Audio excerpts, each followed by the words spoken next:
আসসালামু আলাইকুম। আজকে আমরা দেখাবো মুরগির ঠোঁট কাটা হয় কি কারণে এবং মুরগির ঠোঁট দিয়ে কি ক্ষতি হয় সেটা দেখাবো। পুরোপুরি আমরা খামারে চলে আসছি, এখন যাবো এই খামারের পরিচর্যাকারীর কাছে, তার কাছেই শুনবো ঠোঁট কাটার কারণটা কি। আসসালামু আলাইকুম। ওয়ালাইকুম আসসালাম। আপনি এখন কি করবেন? এখন মুরগির ঠোঁটে শ্যাক দেবো বা ঠোঁট কাটবো। ঠোঁটে শ্যাক দিবেন বা ঠোঁট কাটবেন। এই ঠোঁট কাটার কারণ কি? এই মুরগিগুলান নিজেরা ঠোকরাঠুকরি করে মেরে ফেলায়। তার মানে এই মুরগিগুলো হচ্ছে নিজেদের থেকে নিজে আক্রমণ করে, এই ঠোঁট দিয়ে এই আক্রমণ করে মুরগি মারা যায়, এজন্য ঠোঁট কাটতে হয়। ঠোঁটগুলো অনেক শিশলা হয় এই জন্য। এটা আসলে কতদিন বয়সে এই মুরগিগুলো এই ধরনের ঘটনা ঘটে? এটা আসলে নির্দিষ্ট কোনো বয়স নেই, এটা অনেক সময় একটা চালানে দুইবার দেওয়া লাগে, দুইবার দেওয়া লাগে। বিশেষ করে 30 দিনের পর যদি দেওয়া যায় তাহলে দুইবার দেওয়া লাগে না। আমাদের মুরগির বয়স 26 দিন। এখন আমরা দিচ্ছি, হয়তো বা লাগবে না, একবারে হয়ে যাবে। ও আচ্ছা, তাহলে এখন ঠোঁট কাটবেন। হ্যাঁ, তাহলে আমরা দেখি। তাহলে অনেকেই দেখেন মুরগি বড় হতে শুরু করলে একে অপরকে ঠোকরায়, ফলে অনেক সময় রক্তপাত হয়, মারা যায়। আজকের ভিডিওতে দেখাবো কেন এমন হয় আর কেন ঠোঁট কাটা একদম প্রয়োজনীয়। তাহলে চলুন আমরা দেখি। মুরগি যখন একটু বড় হয় তখন তারা আধিপত্যের কারণে তারা একে অপরকে কামড়াতে শুরু করে। এর ফলে ক্ষতি হয়, খাদ্য অপচয় হয়, ওজন না বাড়ায় এবং এমনকি মৃত্যু পর্যন্ত হতে পারে। বিশেষ করে ক্ষতি হয়, ওজন কমে যায় এবং মারা যায়। আর কিছু ঠোঁট মুরগিদের ঠোঁট কিন্তু আরও সুচালো হয়, সেগুলো আমরা দেখাবো। তাই কোন সময় ঠোঁট কাটতে হবে, নির্দিষ্ট সময় ঠোঁট কেটে দিতে হবে। আর এতে মুরগি খাবার খেতে পারে কিন্তু অন্য মুরগিকে আক্রমণ করতে পারে না। ঠোঁটকে কেউ ভাবতে পারে যে ঠোঁট কাটলে হয়তো কোনো খাবার খেতে পারবে না, কিন্তু না, ঠোঁট কাটলে কোনো ধরনের সমস্যা হবে না।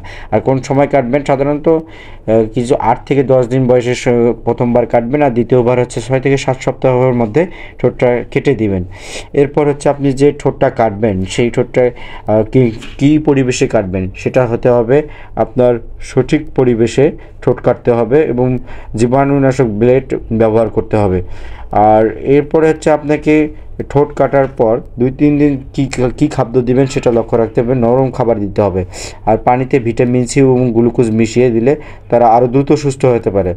এই যত্নটা খুব গুরুত্বপূর্ণ, না হলেও মুরগি খাবার খেতে পারে না। তাই যত্নটা আপনাকে নিতে হবে, কারণ ঠোঁট কাটার পর এমনিতে মুরগি একটু দুর্বল ভাব অনুভব করবে, কিন্তু আপনি এইগুলো দিলে তাড়াতাড়ি সুস্থ হয়ে যাবে। ঠিকঠাকভাবে ঠোঁট কাটলে খামারে মারামারি কমে যায়, মৃত্যু হার কমে, আরও ওজন দ্রুত বাড়ে। তাই ঠোঁট কাটা শুধু নিরাপত্তা নয়, লাভজনক ব্যবস্থাও। আপনাকে আরও একটা জিনিস দেখতে হবে যে আপনি ঠোঁট কাটলেন, সেখানে আপনার পরবর্তী মুরগিগুলো আবার আক্রমণ করতেছে কিনা, এ ধরনের পরিবেশ আর সৃষ্টি হয় কিনা, এই বিষয়টার দিকে আপনাকে লক্ষ্য রাখতে হবে। তাই আপনি সঠিক পদ্ধতিতে ঠোঁট কাটবেন। আমরা যে পদ্ধতি অবলম্বন করছি, আপনি ঠোঁট ছেক দিতেও পারেন, কেটে দিতেও পারেন। আমরা ঠোঁট গলায় দিচ্ছি, আপনারা এভাবে করতেও পারেন।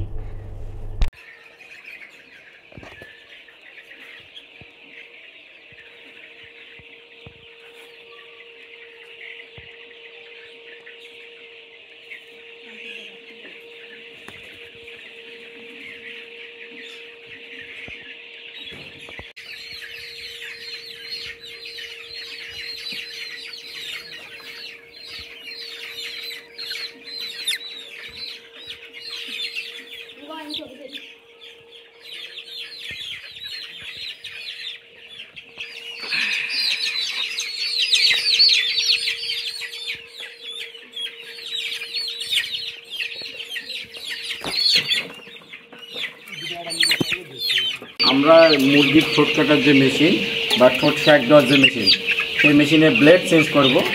আপনাদের এখন আমরা ব্লেড চেঞ্জ করবো। এই ব্লেড চেঞ্জ করার কারণ হচ্ছে, যদি এই ব্লেডটা বেশি কালো বা হালকা হয়ে যায় তাহলে এইখানে বিদ্যুৎ পরিবহন কম হবে, এতে ঠোঁটটা কাটতে বা গলাতে অসুবিধা হবে। তাই আমরা এখন ব্লেড চেঞ্জ করবো। চলুন তাহলে দেখি। ওটার ভিতর দেখো দিন, এই ছোটটা হবে নাকি? না, ওটা দিয়ে তো দেখো, এটা দিয়ে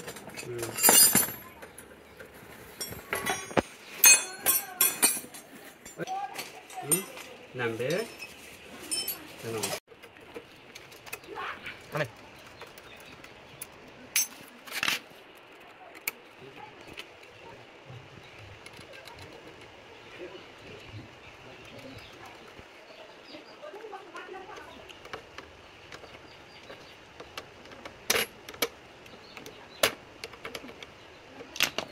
যে ব্লেড চেঞ্জ করলা, ব্লেড চেঞ্জ করে এখন কি কি উপকার পাবা সেই বলো দেখি। রেড চেঞ্জ করার কারণে মুরগির ঠোঁটে যে শ্যাক দিব, ঠোঁটটা যে পুড়ে দেব, এটা তাড়াতাড়ি হবে। তা না হলে এটা এরকম ময়লা হয়ে গেলে মুখে মুরগির ঠোঁটে শ্যাক দিতে গেলে অনেক সময় লাগে, মুরগির কষ্ট হবে, এমনকি মুরগি মারাও যেতে পারে। এই জন্য আমরা এই ব্লেডটা চেঞ্জ করলাম যাতে করে মুরগির সমস্যা না হয়। এখন কাজ আমাদের দ্রুত আগাবে। এটা বিদ্যুৎ পরিবহনের মানে তাড়াতাড়ি হবে আর কি। হ্যাঁ, এটাতে বিদ্যুৎ সংচালন তাড়াতাড়ি হবে, এটা হিট বেশি হবে, এই জন্য আমরা এটা চেঞ্জ করলাম। আচ্ছা আচ্ছা, এখন কাজ শুরু করে দেখি আমরা একটু।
আমাদের মুরগির ঠোঁট কাটা পুরোটাই শেষ। এখন যে কাটলো তার কাছ থেকেই শুনবো। আপনি যে এই ঠোঁটটা কাটলেন, এই ঠোঁট কাটাতে কি মুরগির খাওয়ার সমস্যা হবে? না না, খাওয়ার কোনো সমস্যা হবে না। দু একদিনের মানে এই এখন সাথে সাথে খাইতে পারবে? হ্যাঁ, খেতে পারবো, অনেক খাচ্ছে, খাচ্ছে এখন। তার মানে এর কোনো নেগেটিভ সাইড নেই? না, নেগেটিভ কোনো সাইড নেই। তাহলে আমরা আপনি দর্শক শ্রোতার উদ্দেশ্যে বলেন যে এটা কাটা বেশি উপকার। অবশ্যই কাটাবো না। আচ্ছা, ধন্যবাদ আপনাকে সুন্দর তথ্য দেওয়ার জন্য। দর্শক শ্রোতা, আজকে আমরা আপনাদের খামারে দেখালাম কীভাবে মুরগির ঠোঁট কাটা বা মুরগির ঠোঁট গলায় দেওয়া হয়। এটা আপনাদের দেখালাম। আপনাদের যাদের খামার আছে, যে মুরগিগুলো একে অপরকে আক্রমণ করে এবং আক্রমণ করা থেকে অনেক মুরগি মারা যায়, এই মারা যাওয়ার হাত থেকে রক্ষা পাওয়ার একটাই রাস্তা, ঠোঁট কাটাই দেবেন, নয়তো গলায় দেবেন। তাহলে আপনারা এর থেকে মুক্তি পাবেন। ভালো থাকবেন সবাই। আসসালামু আলাইকুম।